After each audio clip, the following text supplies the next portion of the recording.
তোমরা সকলে তো জানোই যে আমি এই কদিন দিদির বাড়িতে আছি। তো আজকে ছিল আমার এক্সামের সেকেন্ড ডে। এক্সাম শেষ করে আমি দিদি আর দাদা ভাই মিলে একটু ঘুরতে বেরিয়েছিলাম। তো আজকে কিন্তু এক অন্যরকমই অনুভূতি হলো, তো সেটা সবটাই শেয়ার করবো তোমাদের সাথে। সো হ্যালো এভরিওয়ান, আমি সুমনান চলে এসেছি আরও একটি মিনি ব্লগের সাথে। তো তোমরা সকলে কেমন আছো?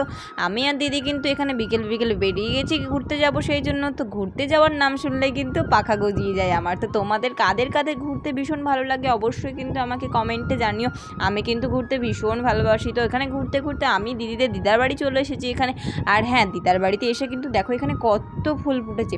এই ফুলগুলো কী ফুল বলে আমি কিন্তু ঠিকঠাকভাবে জানি না। তো তোমরা যারা যারা জানো অবশ্যই কিন্তু আমাকে জানিও এই ফুলটার নাম কি। আর এইখানে কিন্তু একটা ছোট্ট পুচকো বিড়ালের বাচ্চা পেয়ে গেছি আমি। তো দেখো আমার কিন্তু প্রথম বিড়ালের বাচ্চাটাকে লাড়তে ভীষণই ভয় লাগছিলো, তারপর কিন্তু না দেখলাম এই বিড়ালের বাচ্চাটা কিছুই বলছে না একদম। আর হ্যাঁ, বড় ভিডিও আমি লিঙ্ক ডেসক্রিপশন বক্সে দিয়ে দিয়েছি, তোমরা চেক করে এসো। আর ফিরতে ফিরতে কিন্তু অনেকটা লেট হয়ে গেছিলো। তো চলো টাটা।